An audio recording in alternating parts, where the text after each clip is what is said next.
Hello YouTube family, नमस्ते, प्रणाम, जय माता दी, हर हर महादेव। कैसे हैं आप लोग? उम्मीद करते हैं कि आप लोग बहुत ही अच्छे होंगे, बहुत ही मस्त होंगे। स्वागत है आप सभी का मन्नी मिश्रा के लोकगीत पर। मैं आप सबके बीच एक बहुत ही सुंदर, बहुत ही प्यारा नाच गीत लेकर के आई हूँ। तो प्लीज़ आप लोग से रिक्वेस्ट है कि आप लोग मेरे गीत को फुल वॉच कीजिएगा और अपना प्यार दुलार आशीर्वाद छोटी सिस्टर को भी दीजिएगा। तो चलिए मैं आप सभी को सुनाती हूँ नाच गीत। दिलवा के बातिया बताई कैसे, दिलवा के बातिया बताई कैसे, पिया खड़ा बायंगनवा बोलाई कैसे, पिया खड़ा बायंगनवा बोलाई कैसे। अरे दिलवा के बातिया बताई कैसे, पिया खड़ा बायंगनवा बोलाई कैसे, पिया खड़ा बायंगनवा बोलाई कैसे। चूड़ी खान काई बैत सासु जानी जई हैं, चूड़ी खान काई बैत सासु जानी जई हैं।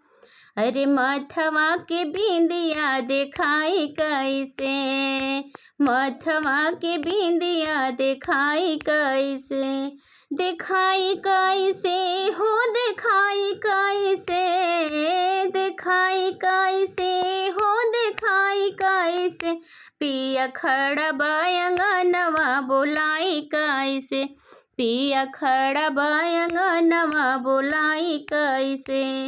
दिलवा के बातिया बताई कैसे, पिया खड़ा बायंगनवा बोलाई कैसे, पिया खड़ा बायंगनवा बोलाई कैसे। पायल बजाई त जठनी जानी जई हैं, पायल बजाई त जठनी जानी जई हैं। अरे ओठवा के लालिया देखाई कैसे, अरे ओठवा के लालिया देखाई कैसे, देखाई कैसे हो, देखाई कैसे, अरे ओठवा के लालिया देखाई कैसे, पिया खड़ा बायंगनवा बोलाई कैसे, पिया खड़ा बायंगनवा बोलाई कैसे।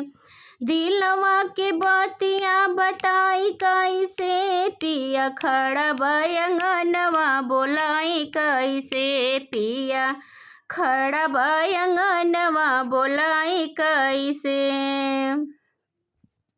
फोनवा लगाऊ त देवर जान जई हैं, फोनवा लगाऊ त देवर जान जई हैं।